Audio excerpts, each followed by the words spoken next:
Welcome back. Today, two normals, myth-busting, common kitchen rules. Ready? Ooh, yes. Can't wait for this one. Rule number one is under the cloche. How can you put a rule under a cloche? Like that. Okay. Rule number one. Yeah. Always whisk wet into dry when making batters. I did this literally last night and I told Hayley off for putting dry into wet. I said, no, it's going to go lumpy, that's not going to work. That's one of the rules that I've always known, but never really known the reason why. I thought because it clumps up, it makes things lumpy. It undoes all the good work that you did in sifting things and making Getting it the light air and into it, yeah. So, we're going to do as fair a test as possible. 2 lots of the same ingredients for American blueberry muffins. The only point of difference is one is going to be wet into dry and one is going to be dry into wet. And one of them is going to be made by Jamie and one of them is going to be made by Barry. Okay, who is going dry, who's going wet? no, that's not a question. First. The argument I had last night was so strong that wet has to go into dry, I have to stick to that. So you're sticking to the rule as it stands? Wet into dry. I'm going in dry, into wet. Identical ingredients. In that case, Barry, put your buttermilk, eggs, vanilla and oil all into your jug and give it a whisk. Jamie, put all of the same wet ingredients into this bowl because you'll need more mixing space. So this does apply as an original rule to batters. Pancake batters, waffle batters, Yorkshire pudding batter, muffin batters. Question is, does it make any difference on the bake or is it just making the process easier? Oh, so it could be just about organising yourself better, the size of vessels. Because I guess the thing to think about is that if you over whisk or beat a batter, you run the risk of going tough, too much gluten work. So if you're whisking it too much, it might become tough and chewy when it's baked. So before you dirty your whisk, just whisk the dry ingredients in the other bowl. So essentially you've got the 2 combinations. You've got the wet stuff and the dry stuff. Flour, raising agent, sugar and a little bit of salt. No, not too hard, evenly. And now use your whisk to make sure your wet stuff's all combined. All of the rules we are out to prove or disprove today have come from you guys, but they are all rules that have always kind of been there. The question is, should they and do they need to be? So I'm going half my mixture in. So I would say instantly, mine's come together a lot quicker than yours. Yeah. Ultimately, we've ended up in a very similar place. In my head, one was going to potentially be a bit more messy. Dry into wet runs the risk of all that dry flour kind of splashing out the bowl as you whisk it. I am going to say mine looks thicker. The ingredients were the same. Yeah, no, I'm trying to think about how much I worked it, but yours does look thinner. Blueberries in, divide them out. We've got a muffin tray each, and we'll cook 6 off of each on the middle shelf of 2 ovens at identical temperatures. The best thing about making a cake is being able to lick the batter, yeah. Well, no, just the bowl. Just no, don't do that. No, that's horrific. That's horrific. 3/4 fill them so they have room to rise and you want that muffin top. Always adding wet into dry is the way that I've always been taught. I have always taught and I've always done it. And to me it makes more sense. It avoids the batter from becoming lumpy. You've got more control over it. You don't overwork it and it makes less mess. You end up with a lighter product once you've cooked it and it's not as chewy. I'm not convinced from this very scientific demonstration that any of that has been proven. 220. And now turn it down to 180. Oh, that old chestnut. So they're going into an oven to rise up, nice golden colour. They start at 210, 220, and the moment you put it in, you take it down. So they get an initial boost of heat, and we'll come back to those when they are baked and cooled. We made muffins. In process, I'm going to be honest, not a huge amount of difference. Not as much as I was hoping, given it's a rule that I've always stuck to and always taught. This one's going to hurt you, isn't it? Right, step 1, peel away. We're so sciencey. Clean peel, clean peel. This is not looking good for Emma's education. Step 2 and half. Yep. Very light, very fluffy. Great looking muffins on both sides of the table. We've done everything else. Yep. Eat it. I think we've done all the science. Cheers. Cheers.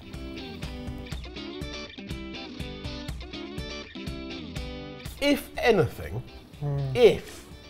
I'd say yours is slightly drier. No, you're crazy. Exactly, they're exactly the same. So as a kitchen rule, always wet into dry.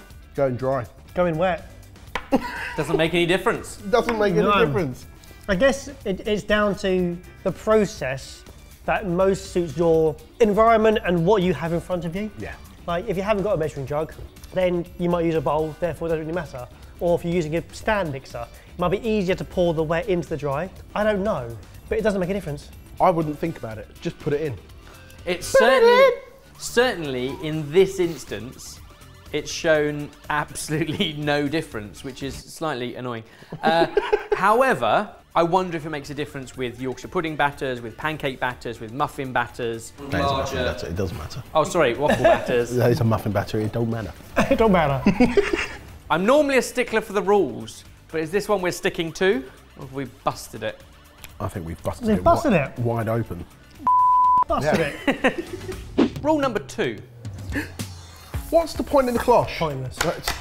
Always cook pasta in rapidly boiling water. Ooh. Now, Kush has talked about this one before, that he just puts it in cold water and lets it come up to the boil. And I've started doing that recently at home. Have you? Yeah. What, does it work? Who knows? So this is a theory that we're going to put to the test with dried pasta. When you do it side by side, do the end results differ much? But also, how much time does it take to get there? So another fair test. You both have the same pans, the same amount of room temperature water, and the same amount of pasta. At the same time, one of you is going to put the water on with a tablespoon of salt to come up to a boil. When it is rapidly boiling, you can add your pasta, and then once it's cooked to al dente, drain and serve. The other person on the same hob will put the water and the pasta in the pan and bring it all up to boil, and when it's boiling, just has to wait till it's cooked through. In theory, less time. So I'll do the standard, get the water boiling, chuck the pasta in, cook it. Do it. Fine. If you're enjoying this, there are some small things you can do that make a big difference to us. Like the video. Subscribe if you aren't. Click the notification bell and select all. Thanks. Water Water. into pan. 1 level tablespoon of salt. And if you both switch the hob on to 9, that's when I'll start the time. 3, 2, 1. On. Pasta going straight into mine. I'm also placing the same amount of water into kettle, because of course that would be a third way of doing it, and I'll put the kettle on to boil. Doing 3 experiments. I only just thought about this one. But it's what we suggest for packs, so I thought we should try it. So on that hob, in that one.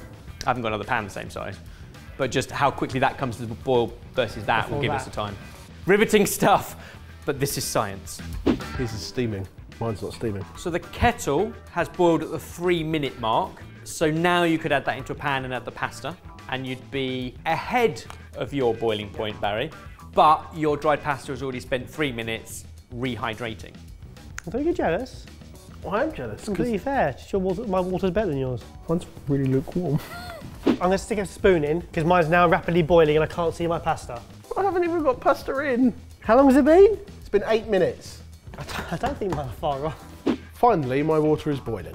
The pasta's going in.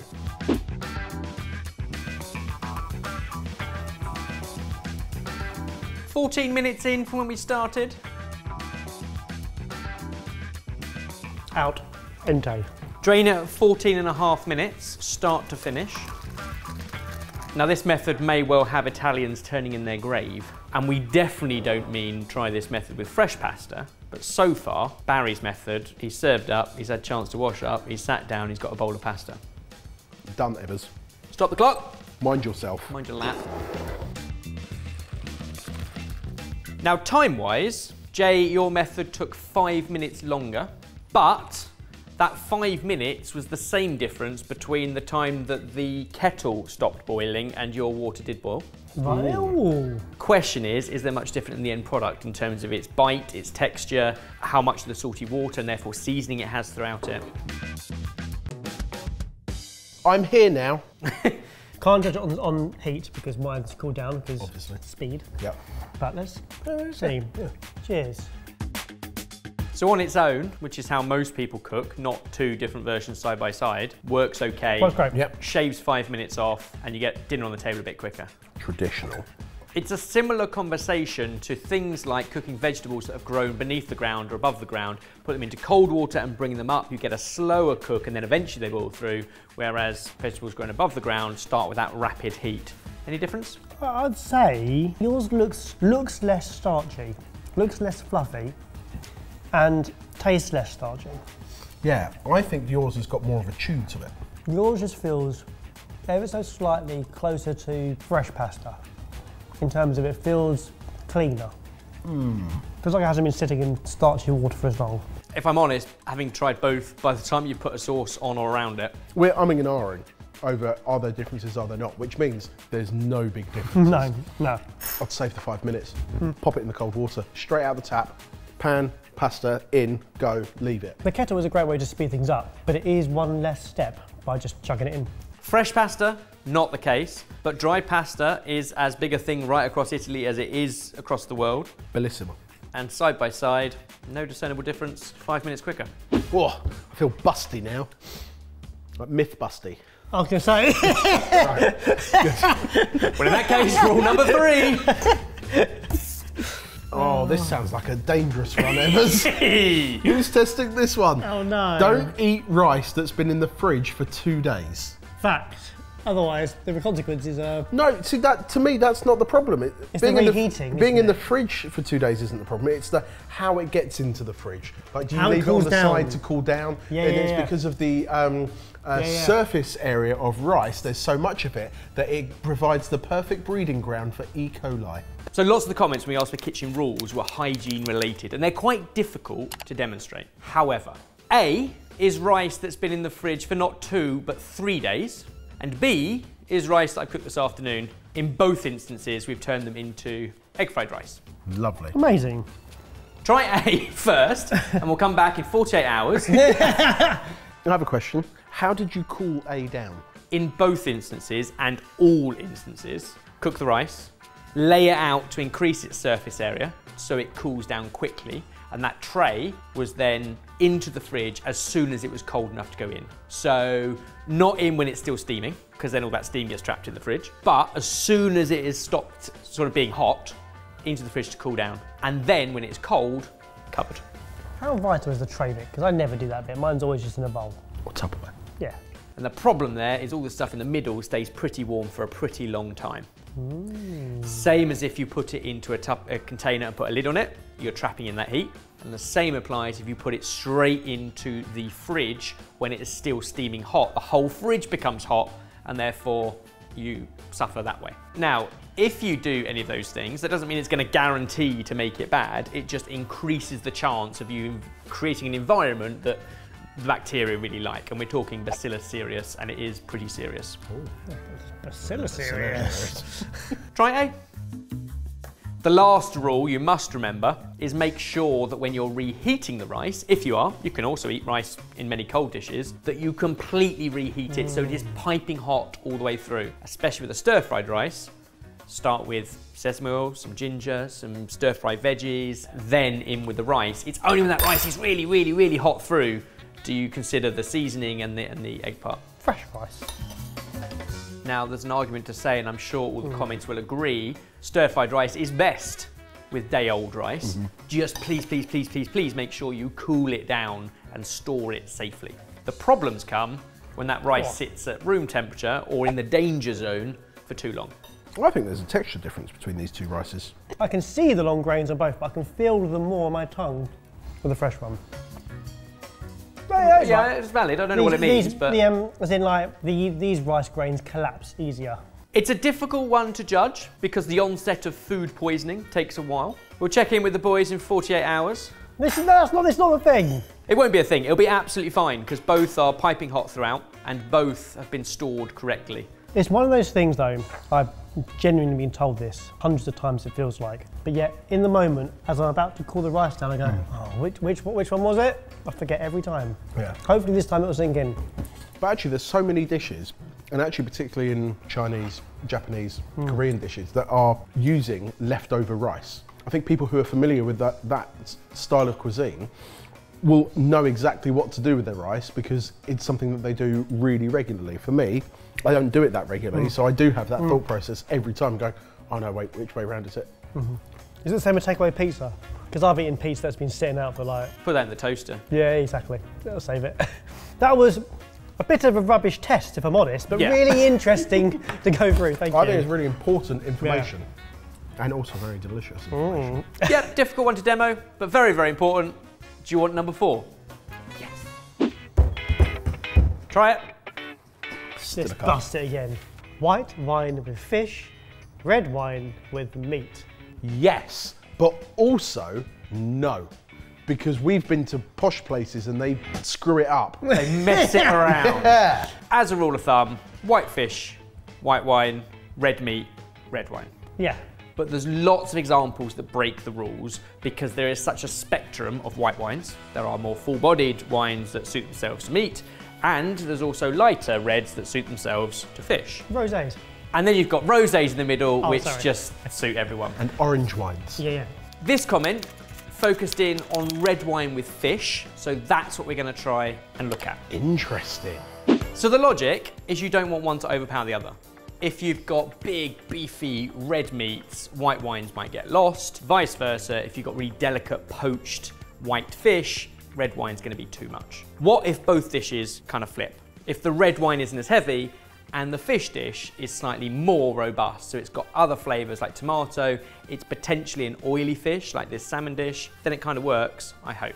We've deliberately picked a lighter red wine. This is a New World Pinot Noir, so soft, light, quite fruit heavy, and the dish has got other red things in it. Roasted red peppers, red tomato, it's got a little bit of chorizo in it, and then the fish, the salmon, is an oily fish. That is gorgeous. And if you had it on a menu, because you're ordering fish, would you go white or would you venture into, wine is very subjective, but a lighter red? I would never usually pick a lighter red. If I'm having red, it's because I want something strong and bold.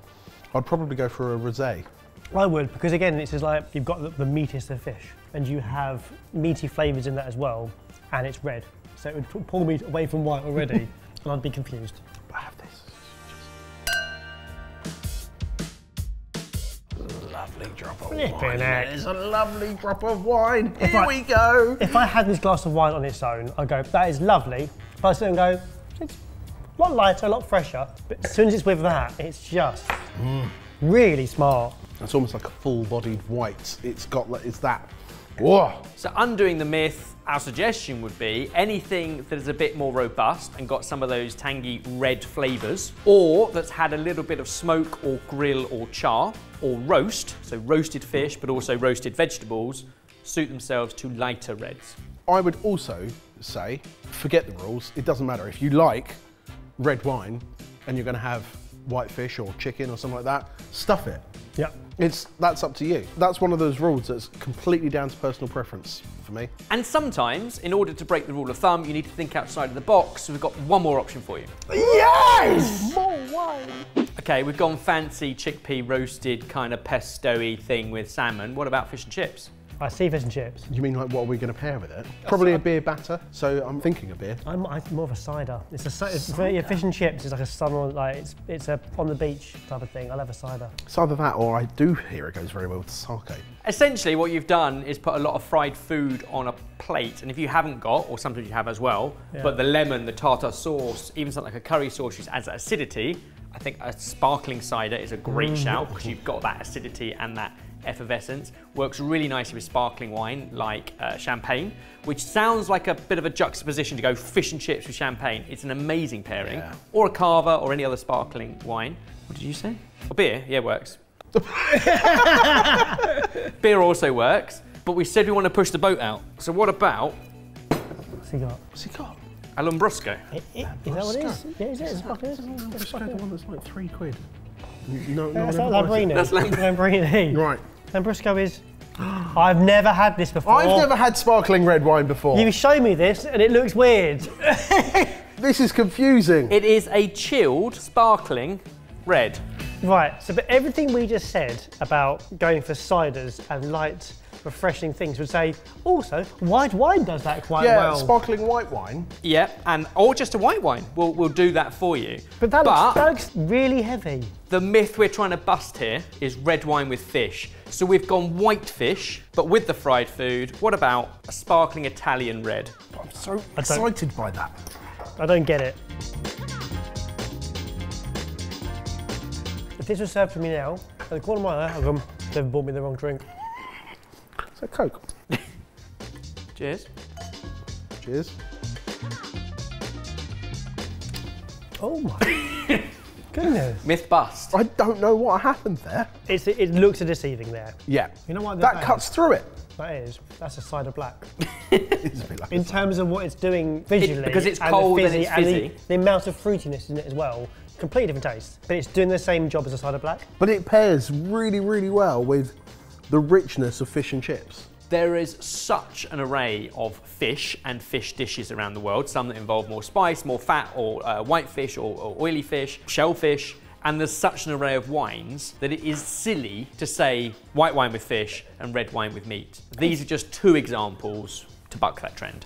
White wine with fish and red wine with meat. Bust it, Ebbers. Yeah, bust it. Bust it Bust the wide move. open. There we go, 4 kitchen rules that came from you that we've put to the test. Comment down below if you agree or disagree with any of them, and if you've got more rules for us to test, jot those down too. Today we've proved how you can break a few of the cooking rules and still have a very, very good time. If you want to break more rules, we have a whole book packed full of them. It's called CBA with the rules, and right now it's cheaper than it's ever been before, or will ever be as cheap again. Get ready, because your minds are going to be blown. We break every single rule you possibly can, and it all tastes amazing. And we break Ebbers' brain at the same time. Yeah.